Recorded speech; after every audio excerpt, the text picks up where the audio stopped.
Going to do something a little different today. Now, I recently hiked to the ruins that you saw in the opening, and it's tenuous dealing with ruins. They're fragile, they're a part of history, and they're irreplaceable.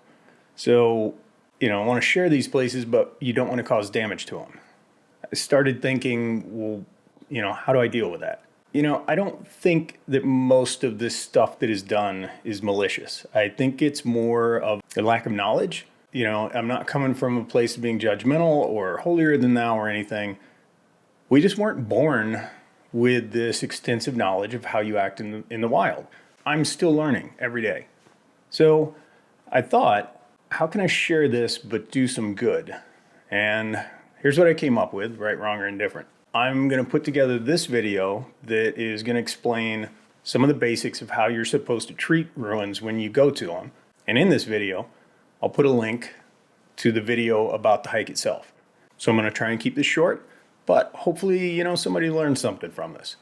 So if you already know this, I'm no expert. If I miss something, leave it in the comments. If I get something wrong, leave it in the comments. I want to build this thing, hopefully, where we can help each other enjoy the outdoors responsibly.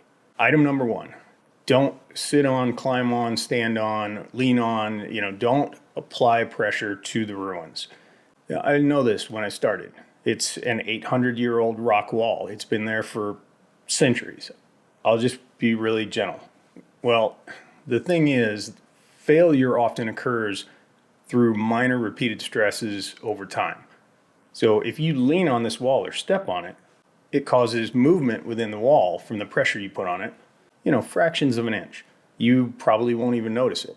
The problem is, if 1,000 people apply this fraction of an inch, thousands of fractions of an inch become inches, become failure. This wall right here, you can see where it's collapsed. I wasn't there when it happened, but I'm assuming that it's from people climbing on it to see what was in the chamber. Another example, this ruin has an intact roof, and there were footsteps on the roof. This is made out of 800-year-old straw and mud. It is not made for people to walk on. Maybe it was back in the day, but nobody has, maintained it for centuries. So that's rule number 1. Don't walk on, stand on, lean on, or apply pressure to them. The next thing, and again, see a lot of people, they get really angry when they see this, and that is, don't write on things. Don't carve your name, don't paint your name, don't scratch your name into rocks, wood.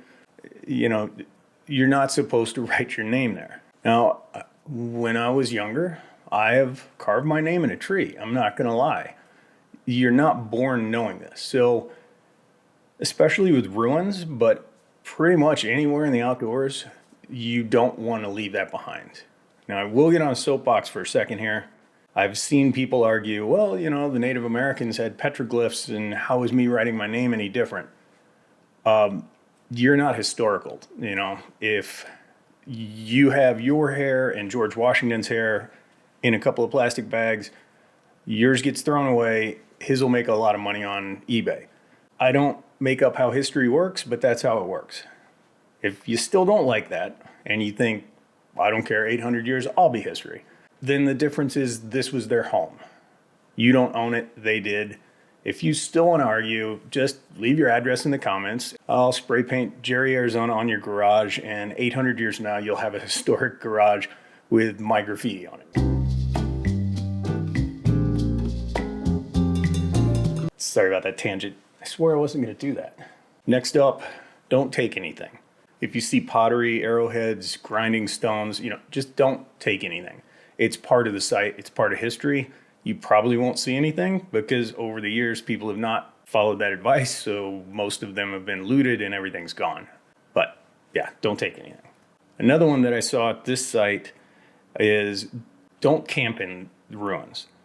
I don't know the exact law or rules against this. I've thought several times, it's like, wow, it would be really cool to camp here. But I always just knew it's like, that's wrong. You're not supposed to do that. I mean, you can see in the video here, people had fires, they discolored the walls, they discolored the cave. Over here at this spot, they actually took rocks that I hope had fallen off the wall already, and they didn't take them off the wall, but made a fire ring out of it and then set up a bench. Really cool campsite, but it's not hardly a ruins anymore. It's just an illegal campsite that looks cool. That kind of brings me to, the rock ring. It's like, don't move the rocks around. I don't remember if I got this on video, but if I did, I'll put it here. Somebody had rebuilt part of the wall. I'm not an expert, and I could tell that this was not the original build. So probably someone thinking they were doing really good, but that, leave the restoration of these sites to the experts and the appropriate authority. Because if I can tell that this isn't the original build, then it's basically no different than leaning on or sitting on the wall. It's applying pressure, and it could ultimately lead to the failure of the wall. The overall thing is a lot along the lines of leave no trace. To boil leave no trace down to its most basic essence, if I go somewhere out in the wild and then you get there and visit the same place after me, there should be no indication that you see that I was ever there. Now, I know that's not perfect. There are trails, signs, there's fire rings, but you should always try your best to be as close to that as possible. So anyway, I'm sure I'm missing plenty of things. Like I said, I'm not an expert, but I think if you just go by the basics of, tread lightly, don't touch and crawl all over things, and be gentle with the site, and just leave it exactly like you found it, that would stop almost all of this damage. The goal here isn't to be judgmental. It's not to start arguments. It's just so we can all improve and enjoy these places that we all love. Now, as promised, I'll leave the link. I'm going to continue talking afterwards, like the video's not over, in case somebody wants to get sneaky and fast forward to the end. And I'll probably rickroll them or something, I don't know. But for you who watched, thanks, appreciate it. There's the link. Now, for everybody else, where am I? If you have anything I missed or anything that you disagree with, leave your comment, and let's talk about it civilly, because the goal is to have us all be able to appreciate and enjoy these outdoor places. So I'm going to be quiet now. Here's your link. Enjoy.